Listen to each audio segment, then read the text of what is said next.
Саламатсыздар ма, құрметті оқушылар. Бүгінгі біздің сабағымызға қош келдіңіздер. Сабағымыздың тақырыбы нәсілдік белгілердің қалыптасуы және нәсілдердің теңдігі. Сабағымыздың негізгі мақсаты нәсілдік белгілердің қалыптасуына әсер ететін факторларды айқындау және нәсілдердің теңдігін дәлелдеу. Жалпы алдыңғы сабақта айтқан болатынмын, нәсілдердің қалыптасуына әсер ететін негізгі факторлар қоршаған ортаның әсері дегенмін. Яғни айттық, күннің қатты түсуіне байланысты экваторға жақын орналасқан аймақтарда, Африкада мысалы негроидтар қалыптасты деген сияқты пікірлермен алдыңғы сабақта танысқан болатынбыз. Енді осы нәсілдердің теңдігі туралы қозғасақ. Жалпы үлкен үш нәсіл бар. Кейбір нәсілдер бір-бірінен басқа нәсілдерден өздерін жоғары санаған тарихта бір оқиғалар болғаны сіздерге барлығымызға мәлім. Яғни құлдыққа салған кездерде болды. Енді осы нәсілдердің теңдігі туралы, барлық ұлт өкілдерінің бір-біріне тең екендігі туралы көп еңбек жазған, көп зерттеген орыс ғалымы Михлуко Маклай. Михлуко Маклай өзі 12 жыл бойы Жаңа Гвинея аралдарында өмір сүріп, сол жердің жергілікті халқы папуастармен етене араласып, олардың тілін түсініп, тілін үйреніп, сол халықтардың ешқандай ұлт өкілдерінен артта қалмағандығын, олардың да басқа халықтармен бірдей екендігін дәлелдеген ғалым болатын. Осы Маклайға қарсы, Маклайдың ой пікіріне қарсы да адамдар бар, мысалы оларды расисттер дейміз, немесе нәсілшілдер дейміз. Нәсілшілдік оқиғалар тарихымызда өте көп. Ары қарай кетпей қойық, сонау 20-шы ғасырдың өзінде қаншама оқиғалар бар. Мысалы, немістерді алатын болсақ, 20-шы ғасырдағы басқа ұлт өкілдерінің өздерінен төмен тұратындығын, өздерін жоғары санағандықтарынан дүние жүзінде жаулап алу, яғни басқа ұлт өкілдерінен жоғары екенін дәлелдеп, ұрыс қимылдарын жасағанын да білеміз. Және де соғыстан кейінгі, екінші дүниежүзілік соғыстан кейінгі Оңтүстік Африка Республикасында көрініс алған нәсілдік кемсітушіліктің апартейд.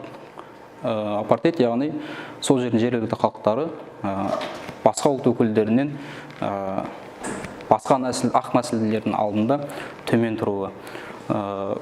Осы нәсілдік кемсітушіліктерді жою мақсатында, яғни халықтардың барлығын бірдей екендігін мойындау мақсатында 1965 жылы Біріккен ұлттар ұйымының ассамблеясымен қарар қабылданды, яғни барлық нәсілдер бір-бірінен тең екендігін. Десе де әлі күнге дейін нәсілдік кемсітушіліктер болып тұрады. Яғни қазіргі кезде барлығымыз біліп жатқан, ақш-та болып жатқан қара нәсілдер мен ақ нәсілдердің арасында болып жатқан саяси жанжалдар, яғни бұрын кезінде көп озбыр көрген нәсілдер кешірім сұрасын деген сияқты іс-әрекеттер болып жатыр. Яғни ол құбылыстар өз ретімен жалғасын таба береді. Енді этностарға тоқталатын болсақ, жалпы дүние жүзінде 3000-нан астам этнос өкілдері бар. Қазақстанда көп этностың мемлекеттің бірі болып табылады. Қазақстанда 135-тен астам ұлт өкілдері тұрады. Ол ұлт өкілдерінің Қазақстанға келуінің өзі түрлі тарихи кезеңдерден құралады. Яғни 19-шы ғасырдағы Ресей империясы мен Қытай империясының арасында келіссөздер нәтижесінде Қытайдан Қазақстанға 45 мың ұйғыр, 5 мың дүнген келуі нәтижесінде Қазақстанда ұйғыр және дүнген ұлт өкілдері пайда болды. Одан кейін 37-ші жылғы Сталиннің реформалары бар, жаңағы репрессиялары бар. Сол кездерде соғыс басталғаннан кейінгі күштеп қоныстандырылған халықтар бар. Және тыңайған жерлерді игеру 50-54 жылдардағы орыс ұлтының миллиондап келуі нәтижесінде Қазақстанда Қазақстан халқының ұлттық құрамы күрделенді.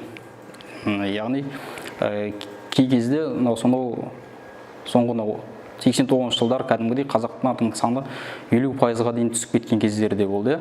Яғни халықтардың достығы, ұйытқысы, бұлардың барлығы бірлікте болуы мемлекеттің ішкі саясатын жүргізуге өте қолайлы құбылыс болып табылады. Осыны жақсы ерте түсінген елбасымыз Нұрсұлтан Назарбаев 1992 жылы, сонау 92 жылы Қазақстан халқы ұлттар ассамблеясын құру туралы алғашқы пікірді айтты. 95 жылы бізде ұлттар ассамблеясы құрылды. Ұлттар ассамблеясының біздің парламенттің мәжілісінде 9 депутат сайланған, яғни депутаттық мандаттар бар. Яғни Қазақстан осы кезде тату тәтті ұлыс өкілдері өмір сүреді.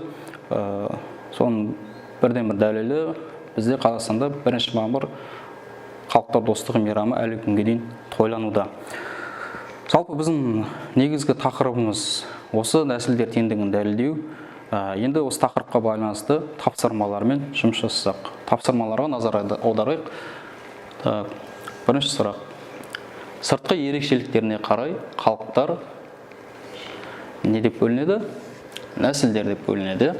Терісінің түсі ақ, құр мұрынды, ерні жұқа, шашы толқынды нәсілдер. Бұлар еуропоидтықтар.